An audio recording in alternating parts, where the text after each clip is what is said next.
Hi అండి. Welcome back to Priya's kitchen. ఈరోజు మన రెసిపీ హెల్దీ రాగి దోశ. దీన్ని చేసుకోవాలంటే ముందుగా ఒక బౌల్ తీసుకుని అందులోకి 1 కప్పు మినపప్పు యాడ్ చేసుకోవాలి. ఈ ప్లేస్లో మీరు గుళ్ళు పప్పు కూడా యాడ్ చేసుకోవచ్చు. ఇలా యాడ్ చేసిన తర్వాత పప్పు మునిగేంత వరకు వాటర్ పోసి హ్యాండ్ తోటి బాగా ఇలా రఫ్ చేసుకుంటూ బాగా క్లీన్ చేసుకోవాలి. ఇందులో చాలా డస్ట్ ఉంటుందండి. ఇలా 2 సార్లు వాటర్ మార్చుకుంటూ క్లీన్ చేసుకోవాలి. ఇలా క్లీన్ చేసిన తర్వాత పప్పు మునిగేంత వరకు వాటర్ పోసుకుని దీనిపైన మూత పెట్టేసుకుని ఒక 4 గంటల సేపు ఈ పప్పుని బాగా నాననివ్వాలి. 4 గంటల తరువాత పప్పుని క్లీన్ చేసుకోవాలి. నేను ఇక్కడ క్లీన్ చేసిన తర్వాత మీకు చూపిస్తున్నా చూడండి. ఇలా నీట్గా కడగాలి. అదే గుళ్ళు పప్పు అయితే ఇంత శ్రమ ఉండదు, జస్ట్ నానబెట్టుకుంటే సరిపోతుంది. ఈ పప్పుని ఇప్పుడు మనం ఒక మిక్సీ జార్లో యాడ్ చేసుకోవాలి. తర్వాత తగినన్ని వాటర్ పోసి మనం మిక్సీకి పెట్టుకుని స్మూత్గా గ్రైండ్ చేసుకోవాలి. చూడండి ఇలా గ్రైండ్ చేయాలి. ఇలా గ్రైండ్ చేసిన దీనిలోకి 1 కప్పు మన ఇంటిలో పట్టించుకున్న రాగి పిండి యాడ్ చేసుకోవాలి.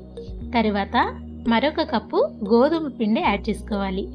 ఇలా యాడ్ చేసిన తర్వాత మరలా ఇందులోకి ఇంకొక కప్పు వాటర్ పోసుకోవాలి. 1 కప్పు అయితే సరిపోతుందండి. పప్పులో చాలా వాటర్ కంటెంట్ ఉంటుంది కాబట్టి ఎక్కువ వాటర్ యాడ్ చేయొద్దు. మరలా మిక్సీ పట్టుకుంటే చూడండి ఇలా ఉంటుంది.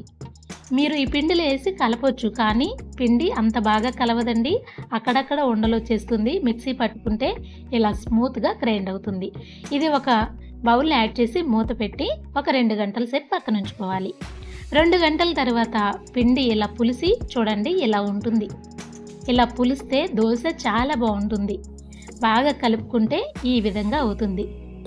ఇప్పుడు ఈ పిండిని మనకి ఎంత కావాలో అంత పిండి ఒక బౌల్లో తీసుకుని మిగిలిన పిండి ఫ్రిడ్జ్లో పెట్టేసుకోవాలి. మనం తీసుకున్న ఈ పిండిలోకి టేస్ట్కి సరిపడా సాల్ట్, 1 టేబుల్ స్పూన్ జీలకర్ర కూడా యాడ్ చేసుకుని ఒక్కసారి బాగా కలుపుకొని ఇది రెడీ చేసి పక్కన ఉంచుకోవాలి. ఇప్పుడు మనం స్టవ్ ఆన్ చేసుకుని దోశ వేసుకోవడానికి ప్యాన్ పెట్టుకుని ప్యాన్ హీట్ అయిన తర్వాత ఇందులో కొన్ని వాటర్ యాడ్ చేయాలి. వాటర్ యాడ్ చేసి ఈ వాటరు బాగా కాగాలండి. ఇలా మరగాలి. ఇలా మరిగి ప్యాన్ మొత్తం చక్కగా నీట్గా క్లీన్ చేసుకోవాలి. ఇలా చేయటం వల్ల దోశ వేసినప్పుడు చాలా నీట్గా వస్తుంది. ఎక్కడ కూడా అంటుకుపోకుండా వస్తుంది.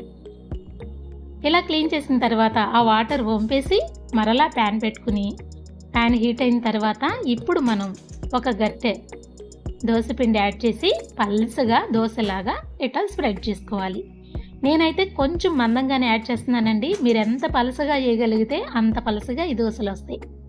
ఇది బాగా కాలిన తర్వాత 1 టేబుల్ స్పూన్ నెయ్యి యాడ్ చేసుకుని తర్వాత సన్నగా కట్ చేసుకున్న ఆనియన్ పీసెస్ యాడ్ చేసుకోవాలి. తర్వాత ఒక క్యారెట్ని ఇలా చక్కగా తురిమి యాడ్ చేసుకుంటే బాగుంటుంది. తర్వాత దోశ మొత్తం అన్ని వైపులా చక్కగా కలర్ వచ్చి మంచిగా కాలాలి అంటే దోశ ప్యాన్ని ఇలా అన్ని వైపులకి తిప్పుకోవాలి. తర్వాత కాస్త కలర్ మారి ఇలా వచ్చిన తర్వాత దోశని మరోవైపుకి తిప్పం కాబట్టి దీన్ని చాలా బాగా కాల్చుకోవాలి. నేనైతే ఇది చాలా క్రిస్పీగా కాల్చానండి. చూస్తేనే కనిపిస్తుంది కదా. ఇలా రెడీ చేసుకోవాలి. సేమ్ ఇదే విధంగా మరొక దోశను పోసుకుని ఆనియన్, క్యారెట్ తురుము కింద యాడ్ చేసుకుని నెయ్యి కూడా యాడ్ చేసి ఇలా బాగా కాల్చుకుని మరొక దోశని ప్రిపేర్ చేసుకోవాలి. మీకు బాగా కాలాలి అంటే కాస్త క్రిస్పీగా ఈ దోశని కాలనివ్వాలి. లేదు అంటే లైట్ గోల్డెన్ కలర్ వచ్చిందంటే దోశని తీసేసుకోవచ్చు. మనం తినే టేస్ట్ని బట్టి ఈ దోశని ఎలా అంటే అలా ప్రిపేర్ చేసుకోవచ్చు. అంతే అండి, ఎంతో ఈజీగా ఇలా దోశల్ని ప్రిపేర్ చేసుకోవచ్చు. సర్వింగ్ ప్లేట్లో యాడ్ చేసేటప్పుడు దీనికి కాంబినేషన్ కింద పల్లీ చట్నీ కానీ కొబ్బరి చట్నీ కానీ ఏది చేసినా కూడా చాలా బాగుంటుంది.